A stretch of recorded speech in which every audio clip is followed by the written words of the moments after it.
Hello friends, army quarters எப்படி இருக்குன்னு பார்க்கலாமா? ஆர்மி குவார்ட்டர்ஸ் நல்லா தான் இருக்கும். ஆனால் கொஞ்சம் முன்னாடி நம்ம ரெடி பண்ணணும்.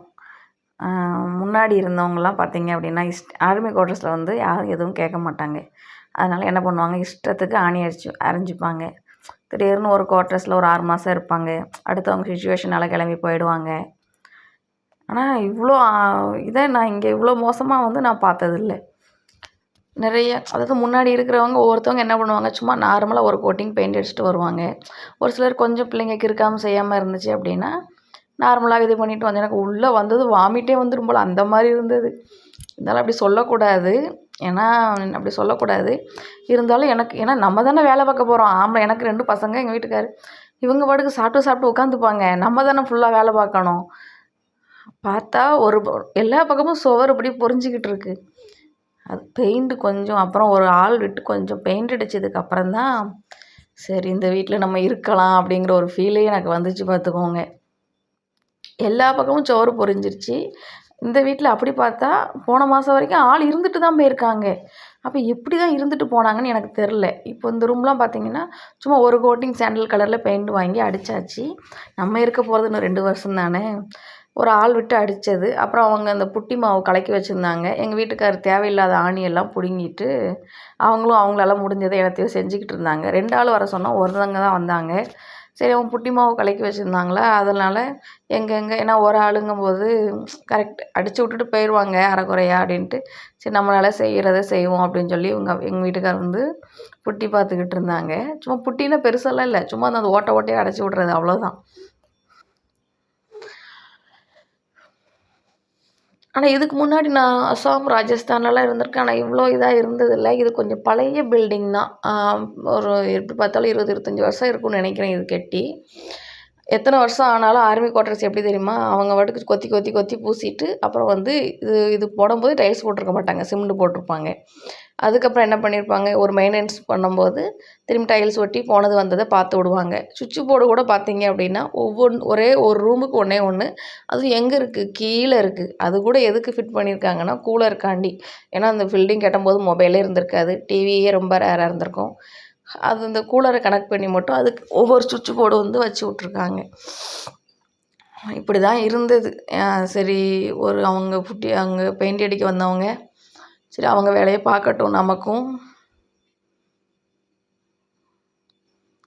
நிறைய பேர் நினைப்பீங்க ஆர்மியில் குவார்ட்டர்ஸ் கொடுத்துருவாங்க ஜாலியாக இருக்கலான்ட்டு.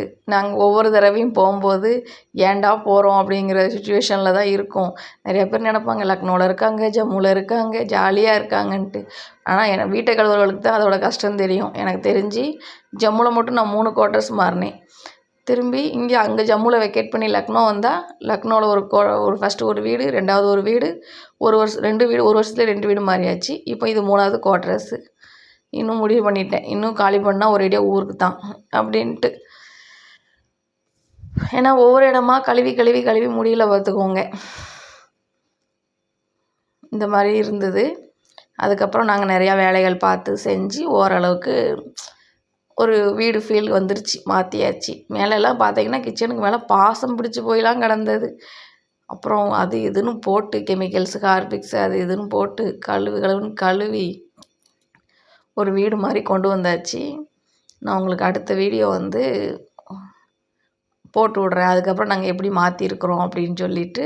சும்மா மாற்றிருக்கோன்னா பெருசாலாம் எய்ம் பண்ண முடியாது. சும்மா ஏதோ இருந்த அழுக்கெல்லாம் போனது வந்ததை பார்த்துட்டு இப்படி 2 கட்டில் ஆர்மி இதில் கிடக்கும். நம்ம மேட்ரஸ் வாங்கி போட்டு படுத்துக்க வேண்டியதான். அப்புறம் டைனிங் சேர் ஒரு 4, 5 இருக்கும். டைனிங் டேபிள் கிடக்கும். இந்த மாதிரி அப்புறம் கபோர்டு ஐட்டங்கள் இருக்கும். இது பேக் சைடு பால்கனியே எனக்கு 2 இருக்குது. சின்ன சின்ன வீடு தேவையான திங்ஸ் வச்சுருக்கோம். நல்லா இருந்தது அப்படின்னா நம்ம வச்சுக்கலாம். இது ஷூ ஸ்டாண்டு. நம்ம நல்லா இருந்தால் வச்சுக்கலாம், நல்லா இல்லை அப்படின்னா உடஞ்சிருந்ததுன்னா அதெல்லாம் கொடுத்துட்டு வேறு நம்ம புதுசாக அவங்க அடிக்கடி வருஷத்துக்கு 2 தடவை 3 தடவை வரும்போது கொடுப்பாங்க. டேமேஜாக இருந்தாலும் நம்ம வாங்கிக்கிடலாம்.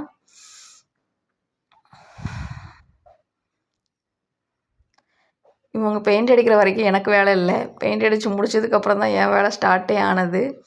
இது வெளி வியூ. ஆர்மியில் வந்து குழந்தைங்களுக்காக தான் நான் உள்ளே என்ட்ரியே ஆனேன். எனக்கு மனசே இல்லை, எப்படி போனாலும் இப்படி தான் கஷ்டப்படணும்னு தெரியும். என் பையன் என்ன பண்ணிட்டான், மேலே இருந்துட்டு கீழே ஏதோ குப்பையை போட ஆரம்பிச்சிட்டான். கீழே வீடுடா, அவனுக்கு மறந்து போச்சு கீழே வீடு இருக்குது குப்பையை போடக்கூடாது அப்படின்ட்டு. திரும்பி வெளி வியூ வந்து பிள்ளைங்க விளையாடுறதுக்கு எல்லாத்துக்கும் கம்ஃபர்டபுளாக இருக்கும். இந்த மாதிரி தான் இருந்தது. இதில் எப்படி நம்ம ஒரு பெயிண்ட் அடிக்காமல் வந்து இருக்க முடியும் சொல்லுங்கள். அதுக்கப்புறம் எங்கள் வீட்டுக்காரர் அந்த இதெல்லாம் கொத்தி கொத்தி கொத்தி பூசி, இல்லைன்னா என் பிள்ளைங்களே அதை பிச்சு பிச்சு பிச்சு பிச்சு எடுத்துரும். அதனால் கொத்தி கொத்தி பூசி ரெடி பண்ணியாச்சு. சேனல் பிடிச்சா லைக் பண்ணுங்கள், சப்ஸ்கிரைப் பண்ணுங்கள். பாய்.